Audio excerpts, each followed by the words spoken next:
Hello विद्यार्थी मित्रांनो, मी Shah sir आपल्या सर्वांचं स्वागत करतो सायन्स बाय शहा सर या युट्यूब चॅनलवर। विद्यार्थी मित्रांनो, आज आपण महा टीईटी 2026 करिता सामान्य विज्ञानाचे अतिशय महत्त्वाचे 500 प्रश्न पाहणार आहोत। विद्यार्थी मित्रांनो, या 500 प्रश्नांना आपण वेगवेगळ्या भागांमध्ये डिवाइड करणार आहोत। त्यातला हा पहिला भाग। विद्यार्थी मित्रांनो, हे जे प्रश्न राहणार आहेत या सेशन मधले हे सर्व प्रश्न इयत्ता 10वी वर राहणार आहेत। विद्यार्थी मित्रांनो, हा व्हिडिओ शेवटपर्यंत पहा आणि जर तुम्हाला हा व्हिडिओ आवडला, उपयोगी वाटला तर चॅनलला लाईक, शेअर आणि सबस्क्राइब करायला विसरू नका। चला आपल्या पहिल्या प्रश्नाकडे जाऊया। विद्यार्थी मित्रांनो, जो आपला पहिला प्रश्न आहे तो आहे, जर एका व्यक्तीचे वजन पृथ्वीवर 600 न्यूटन असेल तर चंद्रावर त्याचे वजन किती असेल? अतिशय चांगला प्रश्न विचारला त्यांनी। काय म्हटलं, एक व्यक्ती आहे, त्याचं वजन पृथ्वीवर किती आहे? 600 न्यूटन। मी लिहितो पृथ्वीवर, अर्थवर त्याचं वजन, वेट किती आहे? 500 न्यूटन आहे। आणि नंतर काय विचारलं त्यानं? चंद्रावर त्याचं वजन, काय म्हणू आपण? मूनवर त्याचं वेट आपल्याला काय करायचं आहे? काढायचं आहे। सरळ सरळ सोपा फॉर्म्युला असतो। जे काही वजन पृथ्वीवर असेल त्या वजनाला जर का आपण 6 ने भागलं, किती ना? 6 ने भागलं तर आपण चंद्रावरचं वजन काढू शकतो। म्हणजे सरळ सरळ काय करा, या 500 नाही 600 आहे बरं, लक्षात ठेवा। इकडे लक्ष द्या, मी इथं 500 लिहिलं आहे, 600 बरं। मग काय करायचं? 600 गुणेला 1/6, 6 कटले, बरोबर आहे, उत्तर आलं 100। म्हणजे पर्याय क्रमांक डी हे या प्रश्नाचं योग्य उत्तर आहे। ही अप्रॉक्सिमेट व्हॅल्यू असते, कळत आहे सर्वांना? ही अप्रॉक्सिमेट व्हॅल्यू असते, एकदम करेक्ट व्हॅल्यू नसते। कळलं सर्वांना? चला पुढचा प्रश्न पाहूया। पुढचा प्रश्न आहे विद्यार्थी मित्रांनो, मुक्ती वेगाचे सूत्र कोणते? अच्छा, ऑप्शन लिहायचेच राहिले होते। Twice GR √ twice GM/R, GM/R आणि शेवटचं ऑप्शन आहे बोथ A and B, असे 4 ऑप्शन दिलेले आहेत। विद्यार्थी मित्रांनो, मुक्तिवेग म्हणजे काय? एस्केप वेलॉसिटी, ठीक आहे, आपण याला काय म्हणतो? इस्केप वेलॉसिटी म्हणतो।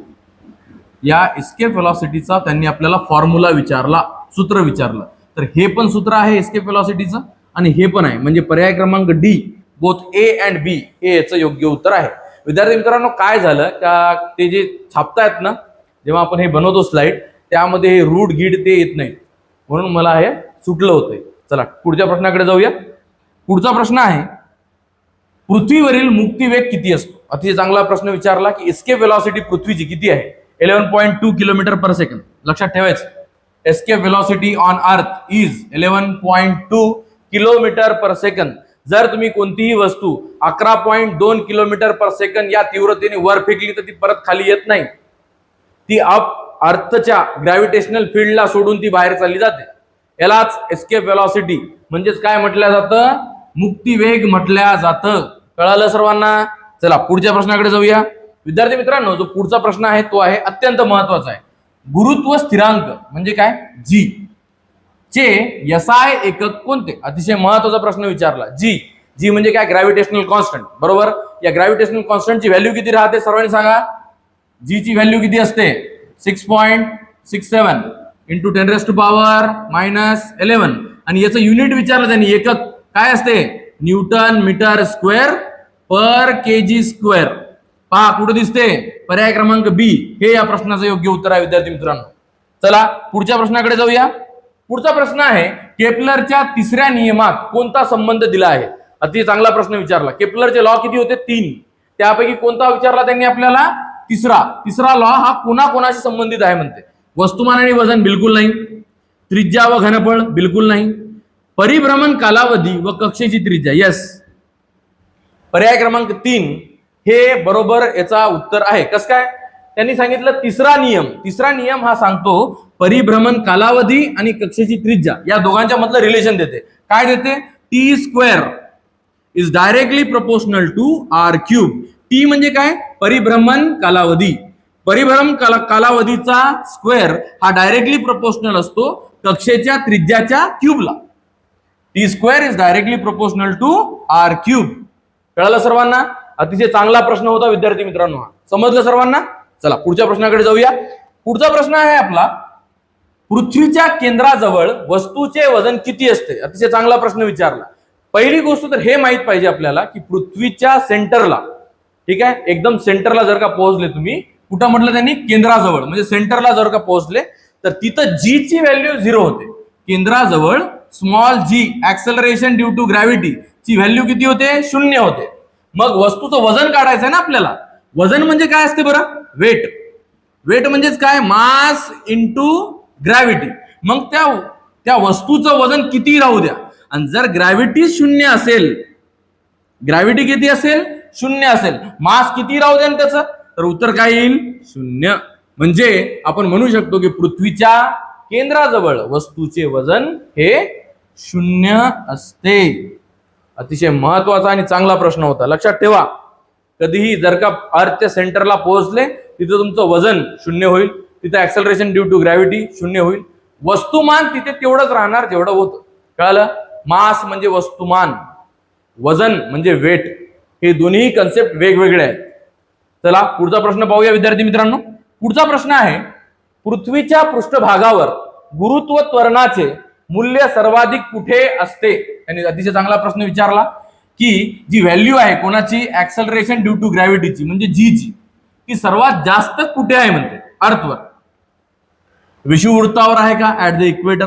पृथ्वीच्या केंद्रस्थानी आहे का? आताच पाहिलं आपण, केंद्रस्थानी तर किती आहे? 0 आहे. ध्रुवांवर आहे का?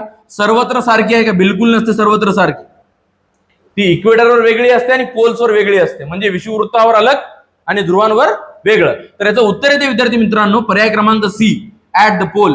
जी ची व्हॅल्यू पोलवर राहते 9.83 आणि याच्यावर विषुववृत्तावर म्हणजे ऍट द इक्वेटर जी ची व्हॅल्यू राहते 9.7. 9.7 हे किती होतं? 9.8. म्हणजे जास्त फरक नाही आहे, पण फरक आहे ना. 9.8 आहे, हे 9.7 आहे. कळालं? म्हणजे जी ची व्हॅल्यू पृथ्वीवर सगळीकडे सारखी नाही, ती बदलत राहते. अतिशय चांगला प्रश्न होता विद्यार्थी मित्रांनो. चला पुढच्या प्रश्नाकडे जाऊया. पुढचा प्रश्न आहे, दोन वस्तूंमधील अंतर अर्धे केल्यास, अंतर काय केलं म्हणते? अर्धे केल्यास त्यांच्यामधील गुरुत्वाकर्षण बल किती होईल? अतिशय चांगला प्रश्न विचारला त्यांनी. गुरुत्वाकर्षण बल म्हणजे काय? फोर्स. हे इन्व्हर्सली प्रोपोर्शनल राहते अंतराच्या स्क्वेअरला. आपल्याला फॉर्म्युला माहित पाहिजे विद्यार्थी मित्रांनो. F is equal to G m1 m2 upon काय? D square. डी म्हणजे काय? अंतर. तर बघा फोर्स हा इन्व्हर्सली प्रोपोर्शनल आहे डी स्क्वेअरला. नंतर काय म्हटलं आपण? फोर्स 1 अपॉन डी किती म्हटलं? अर्धा केला. अर्धा म्हणल्यावर काय लिहू मी? 1/2. याचा काय येईल? स्क्वेअर. बरोबर. F is equal to 1/1/4. बरोबर आहे. 2चा वर्ग किती होतो? 4. हा मग 4 वर येऊन जाईल ना, म्हणजे फोर्स इज इक्वल टू किती होईल? 4 होईल ना. आणि फोर्स 4 म्हणजे काय? 4 पट होईल ना. कळालं? जर डिस्टन्स अर्ध झालं तर फोर्स हा 4 पट होतो. कळालं? मग फोर्स जर डिस्टन्स जर का दुप्पट झालं तर मग फोर्स किती होईल? तुम्ही मला याचं उत्तर कमेंट मध्ये सांगायचं आहे विद्यार्थी मित्रांनो, सगळ्यांनीच. काय म्हटलं मी? दोघांच्या मधलं डिस्टन्स जर का डबल झालं तर फोर्स किती होईल याचं उत्तर मला तुम्ही सांगायचं आहे कमेंट मध्ये. चला पुढच्या प्रश्नाकडे जाऊया. पुढचा प्रश्न आहे विद्यार्थी मित्रांनो, जे मी प्रश्न घेतले होते आतापर्यंत ते सर्व प्रश्न ग्रॅव्हिटेशनचे होते. 10वीचा पार्ट 1चा पहिला धडा, त्यावरचे ते प्रश्न होते आणि अतिशय महत्वाचे होते. आता जे प्रश्न असणार आहेत हे दुसऱ्या चॅप्टरवरचे आहेत. बरोबर आहे. Modern periodic table. आपण सर्व पिरियडिक टेबलवरचे जे काही असेल अडचणी त्या सर्व या चॅप्टर मध्ये, या सेशन मध्ये कव्हर करणार आहोत. पहा पहिला प्रश्न आपला, आधुनिक आवर्त नियम कोणत्या गुणधर्मावर आधारित आहे? अतिशय चांगला प्रश्न विचारला त्यांनी. कोणता? आधुनिक आवर्त नियम म्हणते. हा कशावर, कोणत्या गुणधर्मावर आधारित आहे? अणुभार, अनुक्रमांक, घनता की संयोजन? अनुक्रमांकावर डिपेंड आहे. Modern periodic table, modern periodic law. बरोबर आहे. मॉडर्न पिरियडिक नियम म्हणजे काय? लॉ. हा कशावर डिपेंड आहे? अनुक्रमांक. अनुक्रमांक म्हणजे काय? कोणी विचारलं तर अनुक्रमांक म्हणजे ऍटॉमिक नंबर. Atomic number. आणि ऍटॉमिक नंबर कशाला म्हणतात? तर त्या एलिमेंट मध्ये असणाऱ्या प्रोटॉनची संख्या पी जेवढी प्रोटॉनची संख्या असेल तेवढा त्याचा काय असेल, ऍटॉमिक नंबर असेल. समजलं सर्वांना. अणुभार म्हणजे काय, ऍटॉमिक मास, त्याच्यावर डिपेंड राहत नाही. मॉडर्न पिरियडिक टेबल हा जो मॉडर्न पिरियडिक लॉ आहे हा कोणी दिला होता, हेनरी मोझली. कोणी दिला होता, हेनरी मोझली. हेनरी मोझलीने दिला होता. सर्वांना हे समजलंच पाहिजे. चला पुढच्या प्रश्नाकडे जाऊया विद्यार्थी मित्रांनो. जो आपला पुढचा प्रश्न आहे तो आहे, एकाच गटातील मूलद्रव्यांचे कोणते गुणधर्म समान असतात. अतिशय चांगला प्रश्न विचारला त्यांनी. कशामधलं म्हटलं, गटामध्ये. मूलद्रव्यांचे कोणते गुणधर्म कसे असतात म्हणते, समान असतात त्यांनी विचारलं. बरं, अणुभार सारखा नसतो, अनुक्रमांक सारखा नसतो. एका गटातली, गट म्हणजे काय, गट म्हणजे ग्रुप, बरोबर. ग्रुप मधले एलिमेंट्स आहेत त्यांच्याबद्दल विचारलं. संयुजा इलेक्ट्रॉन्स, यस. व्हॅलेन्स इलेक्ट्रॉन, संयुजा इलेक्ट्रॉन म्हणजे काय, व्हॅलेन्स इलेक्ट्रॉन. व्हॅलेन्स इलेक्ट्रॉन जे राहतात ते सारखे राहतात. मी एक एक्झाम्पल घेऊन सांगतो विद्यार्थी मित्रांनो तुम्हाला. हायड्रोजन, त्याच्याखाली लिथियम, त्याखाली सोडियम, त्याच्याखाली पोटॅशियम. याचा ॲटॉमिक नंबर 1, याचा ॲटॉमिक नंबर 3, याचा 11 आणि पोटॅशियमचा 19.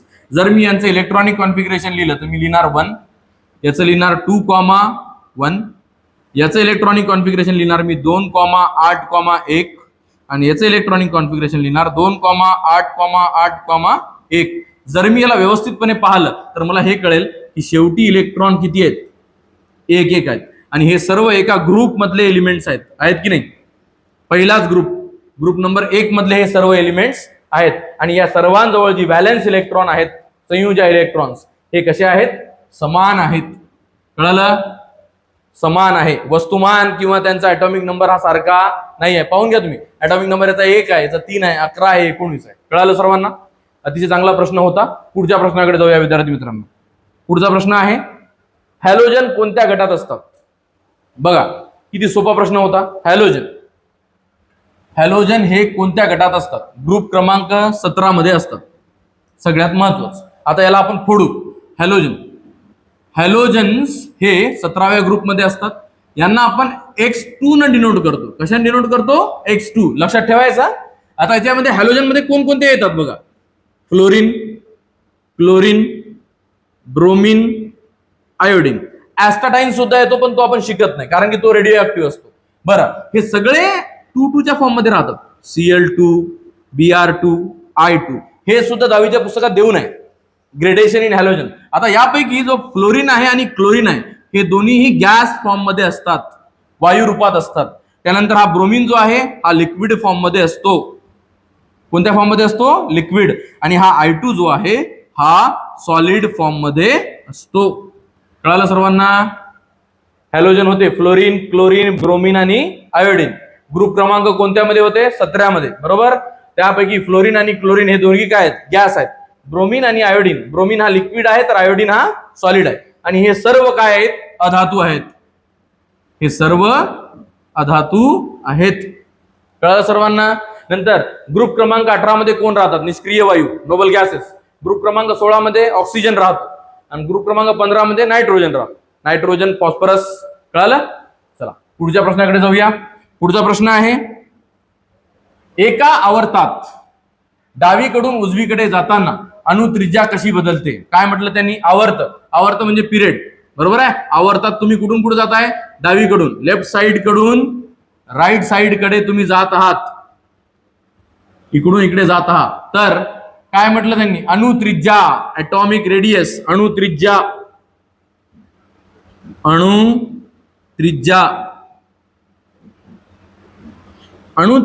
ही कमी कमी होत जाते.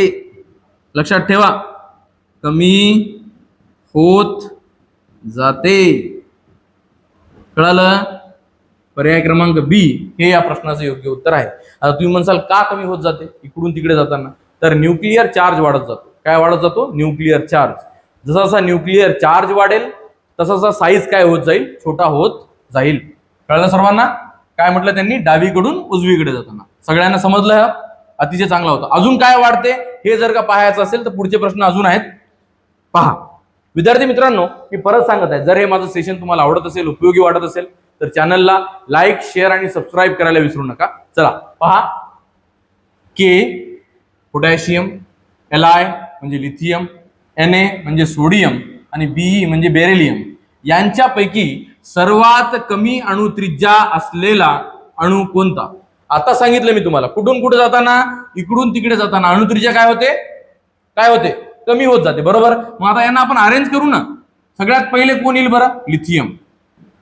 लिथियमच्या बाजूला इथं कोण येईल? बेरिलियम. बरोबर आहे. आता लिथियमच्या खाली कोण येईल? सोडियम. आणि सोडियमच्या खाली कोण येईल? पोटॅशियम. हे असं अरेंजमेंट राहील. आता मला सांगा, इथून खाली जाताना अणुत्रिज्या काय होते? वाढते की नाही? आणि इकडून इकडे जाताना काय होते? कमी होते. मग मला सांगा, इकडून इकडे जाताना कमी होते, त्यांनी काय विचारलं? सर्वात कमी विचारलं नाही याच्यात. मग कोण राहील? बेरिलियम. आणि सर्वात जास्त विचारलं असतं तर काय आलं असतं? पोटॅशियम. कळालं? म्हणून पर्याय क्रमांक डी, बीई हे योग्य उत्तर आहे. कळालं? लिथियम पेक्षा बेरिलियमची साईज जी राहते, अणुत्रिज्या जी राहते, ॲटॉमिक रेडियस ती कमी राहते. कारण की इकडून तिकडे जाताना ॲटॉमिक रेडियस ही कमी कमी होत जाते. पुढचा प्रश्न. विद्यार्थी मित्रांनो, ही सर्व मेहनत तुमच्यासाठी चालू आहे. सर्वांनी व्हिडिओ शेवटपर्यंत पहा आणि जर तुम्हाला उपयोगी वाटला, आवडला तर चॅनलला सबस्क्राईब करा, शेअर करा. शेअर तर भरपूर करा. जे विद्यार्थी अभ्यास करत असतील टीईटीचा, त्यांच्यापर्यंत हा व्हिडिओ पोहोचला पाहिजे आणि त्यांचा फायदा 100% होईल. विद्यार्थी मित्रांनो, मी कोणताही ऍप लॉन्च करणार नाहीये. जे काही माझं सर्व आहे ते सर्व युट्यूबवरच आहे. तर विद्यार्थी मित्रांनो, जे काही पाहायचं आहे ते युट्यूबच्या प्लेलिस्ट मध्ये जा. तुम्हाला सर्व व्हिडिओ दिसतील. त्या व्हिडिओमध्ये तुम्हाला महत्वाची इन्फॉर्मेशन मिळेल. नोट्स काढत चला आणि तुमचा 100% फायदा होईल. चला पुढचा प्रश्न पहा.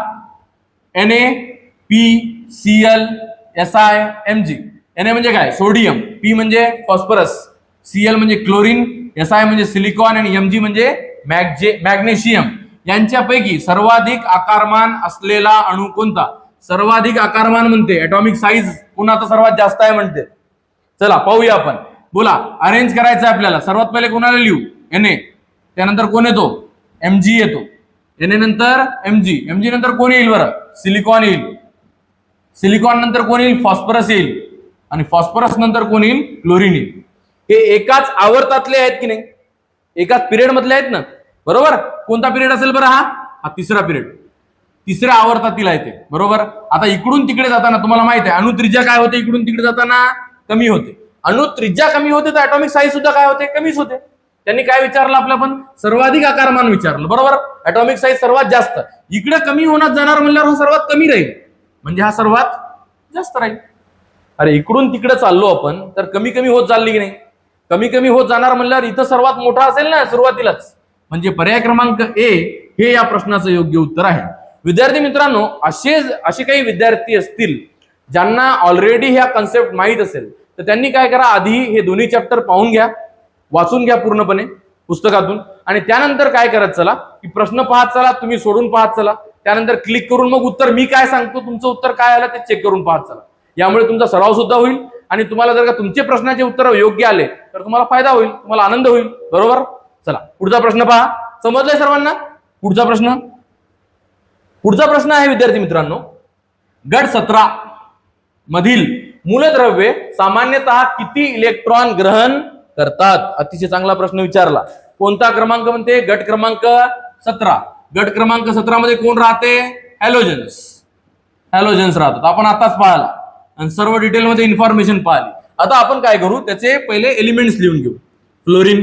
फ्लोरीनचा अणुक्रमांक किती? 9. त्यानंतर कोण येतो?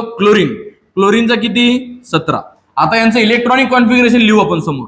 याचं इलेक्ट्रॉनिक कॉन्फिगरेशन काय येईल? 2,7. याचं 2,8,7. यांच्याजवळ संयुज इलेक्ट्रॉन किती आहेत? 7. यांना काय करायचं असतं? यांचं ऑक्टेट पूर्ण करायचं असते. काय पूर्ण करायचं असते? अष्टक, ऑक्टेट पूर्ण करायचं असते. आणि ऑक्टेट म्हणजे 8 इलेक्ट्रॉन पूर्ण करायचे. मग यांना 8 इलेक्ट्रॉन पूर्ण करायचे असतील तर इलेक्ट्रॉन किती घ्यावे लागतील बरं? यांना फक्त एकच इलेक्ट्रॉन घ्यावा लागेल ना. या 7 मध्ये हा एक ऍड झाला म्हणजे 8 होऊन जातील ना त्याचे. समजत आहे? म्हणजे यांची काय म्हणतात त्याला, इलेक्ट्रॉन ग्रहण करण्याची जी क्षमता आहे ती किती आहे? 1. पर्याय क्रमांक ए हे या प्रश्नाचं योग्य उत्तर आहे. समजलं सर्वांना? अतिशय चांगला होता. मला सांगा, नोबल गॅसेसची इलेक्ट्रॉन ग्रहण करण्याची क्षमता किती आहे? याचं उत्तर मला कमेंट मध्ये सांगा. चला पुढचा प्रश्न पहा. पुढचा प्रश्न आहे विद्यार्थी मित्रांनो, लॅन्थेनाइड अँड ऍक्टिनाइड, लॅन्थेनाइड अँड ऍक्टिनाइड मालिका कोणत्या विभागात ठेवलेल्या आहेत? अतिशय चांगला प्रश्न विचारला. कोणाबद्दल विचारला? लॅन्थेनाइड आणि ऍक्टिनाइड. बरोबर. आता पहा, लॅन्थेनाइड हे सुरू होते लॅन्थॅनम पासून, लॅन्थॅनम नावाचा एलिमेंट आहे, आणि ऍक्टिनाइड हे सुरू होतात एसी, ऍक्टिनियम नावाच्या एलिमेंट पासून. बरोबर आहे. या लॅन्थेनाइड मध्ये टोटल येतात एलिमेंट, लॅन्थेनाइड आणि ऍक्टिनाइड दोघांनी मिळून किती एलिमेंट येतात त्याच्यामध्ये? 28. आणि हे 28 एलिमेंट पिरियडिक टेबलच्या खाली ठेवलेले आहेत. कुठं? सारणीच्या खालच्या बाजूस. पर्याय क्रमांक सी हे या प्रश्नाचं योग्य उत्तर आहे. आणि त्या खालच्या बाजूला जो बॉक्स ठेवून आहे पिरियडिक टेबलच्या खालच्या बाजूला, त्यालाच आपण काय म्हणतो? बोला. त्यालाच आपण एफ ब्लॉक असं म्हणतो. कारण की लॅन्थेनाइड आणि ऍक्टिनाइड या दोन्ही सिरीज कोणत्या ब्लॉक मध्ये आढळतात? एफ ब्लॉक मध्ये आढळतात. तसं आपण पाहिलं तर मॉडर्न पिरियडिक टेबल हा 4 ब्लॉक मध्ये डिवाइड झालेला आहे. कोणकोणते? एस, पी, डी आणि एफ. त्यापैकी एफ ब्लॉक जो राहतो हा मॉडर्न पिरियडिक टेबलच्या खालच्या बाजूस राहतो. कळलं? आणि तिथेच ह्या दोन सिरीज आहेत, लॅन्थेनाइड आणि ऍक्टिनाइड. ती सुरुवात एल ए आणि एसी. पण हे जे आहेत एल ए आणि एसी हे एफ ब्लॉक एलिमेंट नाही आहेत. हे आहेत कोणते? D block element. यांचा त्याच्यामध्ये समाविष्ट होत नाही. त्यांच्या नावाने भलेही ते सिरीज असेल पण त्यांचा समावेश त्या एफ ब्लॉक मध्ये होत नाही.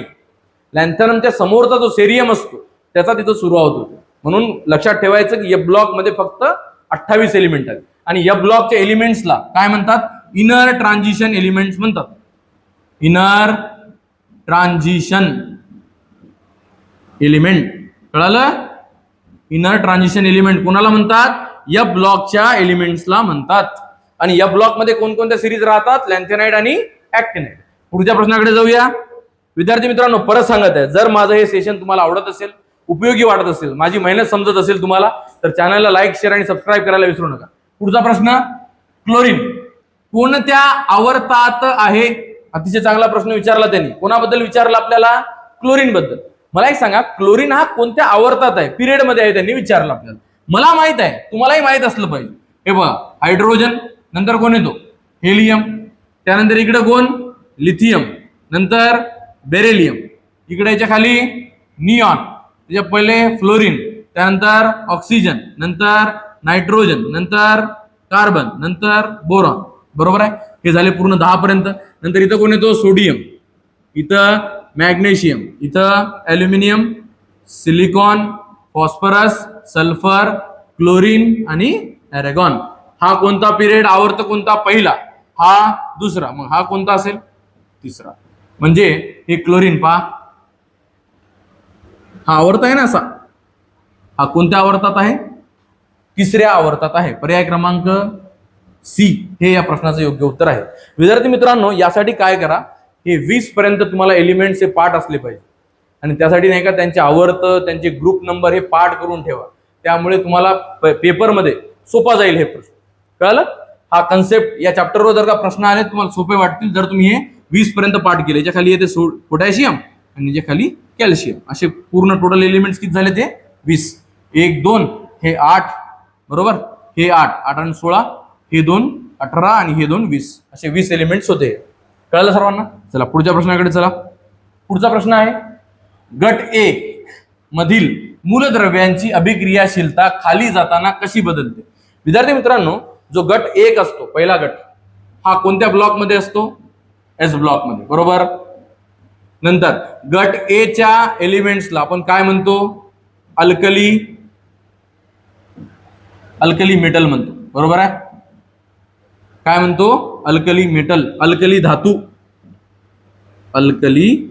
धातू म्हणतो. कोणाला? पहिल्या ग्रुपच्या एलिमेंट्सला. ते अधिक काय असतात? रिॲक्टिव्ह असतात. खूप जास्त अभिक्रियाशील असतात.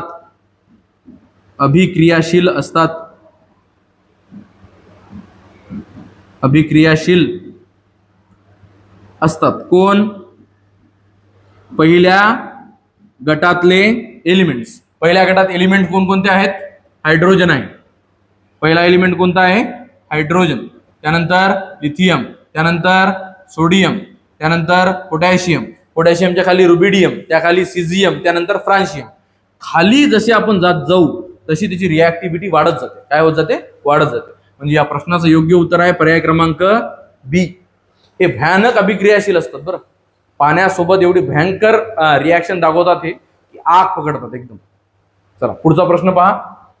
पुढचा प्रश्न आहे विद्यार्थी मित्रांनो, खालीलपैकी डोबेरायनरचे त्रिक कोणते? विद्यार्थी मित्रांनो, डोबेरायनरनी ट्रायड दिली होती, त्रिके दिली होती. तर या चौघांपैकी कोणता त्रिके जो आहे तो डोबेरायनरनी दिला? त्यांनी विचारलं. Lithium NaK. यस, पर्याय क्रमांक ए हे या प्रश्नाचं योग्य उत्तर आहे. त्याचं म्हणणं होतं पहिला Li, याचा ॲटॉमिक मास किती आहे? 6.9, बरोबर. नंतर तिसरा एलिमेंट K, याचा ॲटॉमिक मास किती आहे? 39.1. या दोघांच्या बेरजेला जर का 2 ने भागले, म्हणजे यांचा जर का आपण मीन काढला, काय काढला? मीन, तर येणारं उत्तर 23 हे मधल्या एलिमेंटचं ॲटॉमिक मास राहते, असं म्हणणं होतं. कोणाचं? डोबेरायनरचं. ठीक आहे, कळालं सर्वांना? डोबेरायनरने त्रिके दिले, एलिमेंट्स त्याने ग्रुपमध्ये मांडले, बरोबर आहे. चला पुढचा प्रश्न. पुढचा प्रश्न आहे अष्टक नियम, लॉ ऑफ ऑक्टेव्ह कोणी मांडला? सर्वांनाच माहित असेल. लॉ ऑफ ऑक्टेट कोणी दिले? न्यूलँड्सने दिले, बरोबर आहे. न्यूलँडचं म्हणणं होतं एक एलिमेंट, पहिला एलिमेंट आणि याच्यानंतर येणारा कोणता? 8वा एलिमेंट, या दोघांच्या प्रॉपर्टी कशा राहतात? सारख्या राहतात. आणि यासाठी त्यानं सारे गम, म्युझिकल टोनचा उपयोग केला. म्युझिकल टोनचा उपयोग करणारा सायंटिस्ट कोण होता? न्यूलँड होता. कळालं सर्वांना? चला पुढचा प्रश्न पहा. Carbon, lithium, fluorine, nitrogen, oxygen यांच्यापैकी सर्वाधिक अधातू गुणधर्म असलेला मूलद्रव्य कोणता? अतिशय चांगला प्रश्न विचारला त्यांनी. काय म्हटलं? अधातू गुणधर्म. विद्यार्थी मित्रांनो लक्षात ठेवा, डावीकडून, ठीक आहे, डावीकडून कुठं चाललो आपण? उजवीकडे, बरोबर आहे. हा, लेफ्ट टू राईट. जसे तुम्ही लेफ्ट कडून राईट कडे जाता, अधातू गुणधर्म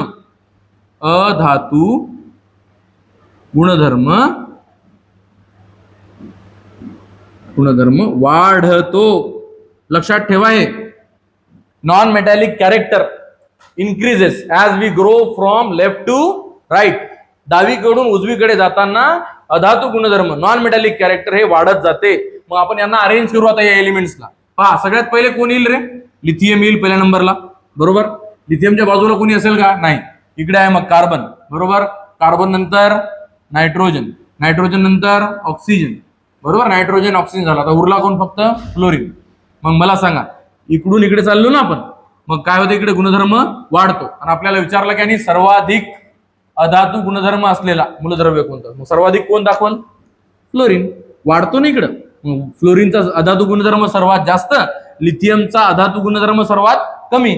जर याचा अधातू गुणधर्म सर्वात जास्त असेल, लक्षात ठेवा मी काय सांगतो, अधातू गुणधर्म याचा सर्वात जास्त आहे, तर धातू गुणधर्म याचा सर्वात कमी असेल. अपोजिट लक्षात ठेवायचं. अधातू गुणधर्म इकडे वाढतो तर काय होतो? धातू गुणधर्म इकडे काय होईल? कमी कमी होत जाईल. म्हणजे फ्लोरीन हा काय असेल? सर्वात कमी धातू गुणधर्म दाखवणारा एलिमेंट असेल, आणि हा सर्वात जास्त दाखवणारा असेल जर धातू गुणधर्म विचारलं तर. ठीक आहे, चला पुढच्या प्रश्नाकडे जाऊया. तर प्रश्नाचं उत्तर काय होतं विद्यार्थी मित्रांनो? पर्याय क्रमांक BF. ठीक आहे, चला पुढचा प्रश्न पहा. विद्यार्थी मित्रांनो परत सांगतोय, जर हा व्हिडिओ तुम्हाला आवडत असेल, उपयोगी वाटत असेल तर चॅनलला लाईक, शेअर आणि सबस्क्राईब करा. अष्टक नियमानुसार लिथियमशी साम्य असलेला मूलद्रव्य कोणता? आता अष्टक म्हणजे न्यूलँडचा लॉ ऑफ ऑक्टेव्ह म्हणत आहे. त्यानुसार लिथियम नंतर 8व्या क्रमांकाला येणारा एलिमेंट कोणता? सोडियम येतो ना, तुम्हालाही माहित असेल. पहा, लिथियम नंतर काय? बेरिलियम, नंतर कार्बन, नंतर नायट्रोजन, ऑक्सिजन, फ्लोरीन, निऑन, आणि नंतर काय? सोडियम. मोजा बरं, 1 नंतर हे 2, हे 3, हे 4, 5, 6, 7 नंतर हा 8वाच एलिमेंट विचारला ना त्यांनी. कुठे गेला? अष्टक नियमानुसार लिथियमची साम्य असलेला मूलद्रव्य कोणता? सोडियम. त्याचं साम्य कोणासोबत असते? सोडियम सोबत. पर्याय क्रमांक B सोडियम. कळालं? चला पुढचा प्रश्न. हे अतिशय सोपे प्रश्न आहेत बरं, आणि यांना आपण व्यवस्थितपणे पूर्ण समजावून घेतो विद्यार्थी मित्रांनो. पहा, एका बोरॉन म्हणून कोणत्या मूलद्रव्याचा अंदाज वर्तविला होता? कोणी? मेंडेलिव्हनं काय केलं होतं? जागा सोडली होती, बरोबर आहे. आणि त्यांनी सांगितलं होतं, त्यांचे नावं देऊन गेला होता तो, एका बोरॉन, एका अल्युमिनियम, एका सिलिकॉन, बरोबर. आणि समोर चालून हे एलिमेंट काय काय म्हणून डिस्कवर झालेत तेही सांगतो मी तुम्हाला, पहा लक्ष द्या. एका बोरॉन म्हणून कोण झाला, बोला. एका बोरॉन म्हणून कोण झाला? स्कँडियम. स्कँडियमचा सिम्बॉल आहे Sc आणि याचा ॲटॉमिक नंबर आहे 21, लक्षात ठेवा. नंतर जर्मेनियम, गॅलियम सांगतो पहिले. एका अल्युमिनियम म्हणजे गॅलियम आणि काय एका सिलिकॉन म्हणजे जर्मेनियम. गॅलियमचा सिम्बॉल येतो Ga आणि जर्मेनियमचा येतो Ge. कळालं सर्वांना? अतिशय महत्वाचा प्रश्न होता विद्यार्थी मित्रांनो, लक्षात ठेवा. पुढचा प्रश्न आहे, मेंडेलिव्हच्या सारणीबाबत योग्य विधान कोणते? मेंडेलिव्हच्या पिरियोडिक टेबल बद्दल त्यांनी प्रश्न सांगितला की यापैकी कोणतं विधान जे आहे ते योग्य आहे म्हणते. चला सपा, ती अनुक्रमांकावर आधारित होती, बिलकुल नाही, अनुभारावर आधारित होती, बरोबर. त्यात रिकाम्या जागा नव्हत्या, होत्या. मेंडेलिव्हनं त्याच्या पिरियोडिक टेबल मध्ये काय ठेवलं होतं? रिकाम्या जागा सोडल्या होत्या ना. त्यानंतर तिने अज्ञात मूलद्रव्यांचे भाकीत केले, हो बरोबर, केले की नाही? पर्याय क्रमांक सी हे या प्रश्नाचं योग्य उत्तर आहे. आणि त्यानं तिने समस्थानिकांचे योग्य स्थान दिले नव्हते रे, याचा ड्रॉबॅक होता. त्याचा जो पिरियोडिक टेबल होता, कुणाचा? मेंडेलिव्हचा पिरियोडिक टेबल, तो अनुभारावर आधारित होता, बरोबर, ॲटॉमिक मासवर. मग ॲटॉमिक मास जर का त्याने निवडला असेल तर त्याने आयसोटोपला जागा ठेवायला पाहिजे होती, पण त्याने ती ठेवली नाही. हा त्याचा ड्रॉबॅक होता, कुणाचा? मेंडेलिव्हच्या पिरियोडिक टेबलचा. पण त्यानं काय केलं होतं? नवीन डिस्कवर होणाऱ्या एलिमेंटसाठी त्यानं जागा ठेवली होती आणि त्यांना नावं सुद्धा दिली होती. आपण मागचाच प्रश्न पाहिला आताच, बरोबर. आणि त्यांना नाव दिले होते, एका बोरॉन, एका अल्युमिनियम, एका सिलिकॉन, जे समोर चालून झाले स्कँडियम, गॅलियम आणि जर्मेनियम. म्हणून या प्रश्नाचं योग्य उत्तर मित्रांनो आहे पर्याय क्रमांक सी. विद्यार्थी मित्रांनो, हे माझं सेशन जर तुम्हाला आवडलं असेल, उपयोगी वाटलं असेल तर चॅनलला लाईक, शेअर आणि सबस्क्राईब करा. धन्यवाद.